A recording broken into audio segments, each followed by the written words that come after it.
हमारे व्यस्त जीवन में ईश्वर की आवाज़। मुख्यतः 3 तरह के लोग देखे जाते हैं। एक तो वे जो ज्ञानी हैं, जानते हैं, जानते ही नहीं उसे पूरा करते हैं, पालन करते हैं। दूसरे हैं अज्ञानी जो नहीं जानते, और तीसरे हैं बेईमान जो जानते हैं लेकिन जानकर भी उसे पूरा नहीं करते। आगमन का तीसरा सप्ताह 14 दिसंबर 2021 मंगलवार।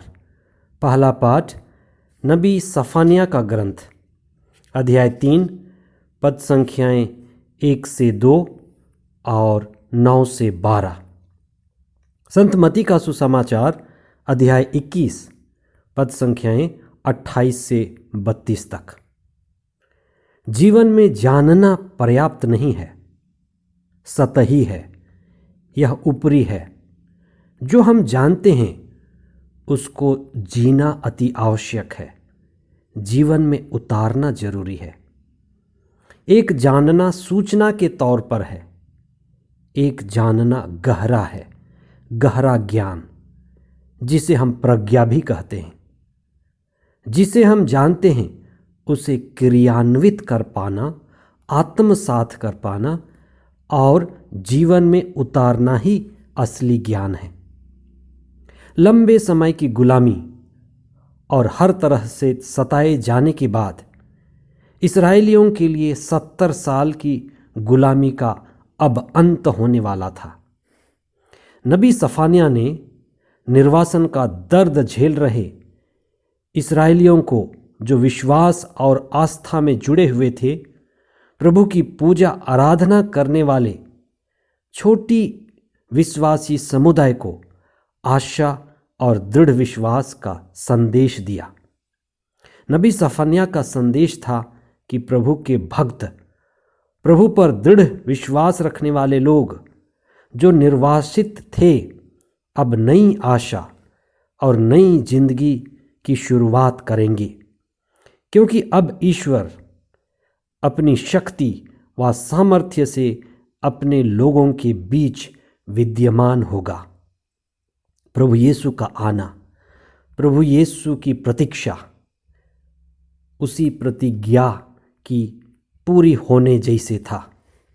वास्तव में जब ईसा मसीह का आगमन हुआ, तब नबी सफनिया का यह भविष्यवाणी पूरी हुई कि ईश्वर अपने धर्मी छोटे समुदाय को कभी नहीं छोड़ा। ईश्वर ईसा के रूप में लोगों के बीच मौजूद रहा। प्रभु यीशु की लोगों के बीच उपस्थिति पिता ईश्वर की लोगों के बीच उपस्थिति थी।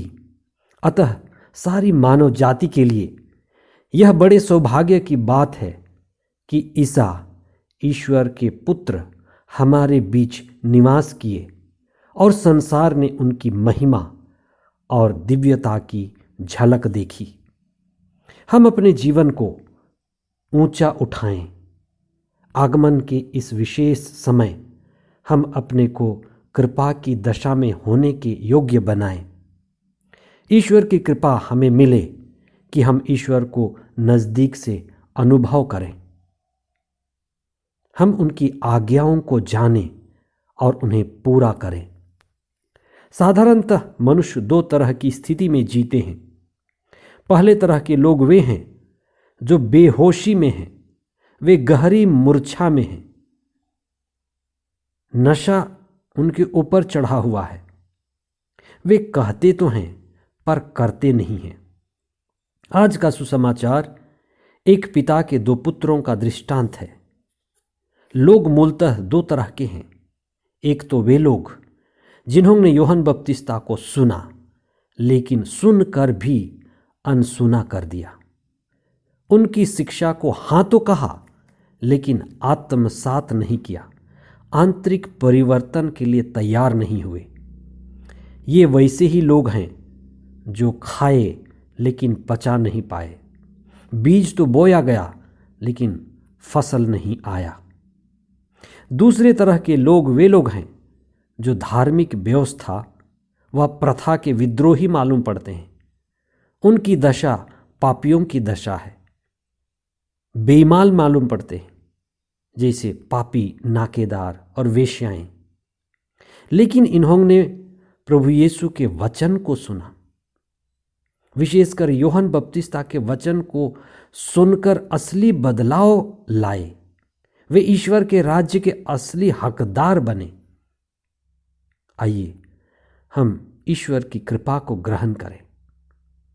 हमें प्रभु के आत्मा की विशेष जरूरत है कि हम अपने जीवन में ईश्वर की मर्जी को जानें और पवित्र आत्मा से प्रार्थना करें कि हम जो जानते हैं उसको अपने जीवन में आत्मसात करें। विशेष करके जो बुराई, जो अंधेरा, जो पाप के प्रभाव हमारे जीवन में हैं, उनसे छुटकारा पाने के लिए, मुक्ति पाने के लिए हम पवित्र आत्मा से विशेष प्रार्थना करें। अपने इच्छा शक्ति को दृढ़ बनाएं, लगातार और सतत प्रार्थना करें। हम एक नए जीवन, आत्मापूर्ण जीवन के लिए लगातार प्रयास करें। आइए हम प्रार्थना करें। हे प्रभु, हमारी इच्छा शक्ति को बढ़ाइए। हमारे अंदर जो भी इच्छा शक्ति है, प्रार्थना के द्वारा, पवित्र आत्मा के द्वारा, तेरे दिव्य वचनों के सामर्थ्य के द्वारा हम सतत और लगातार प्रार्थना की दशा में रहें और हमें पवित्र आत्मा के द्वारा संचालन मिले।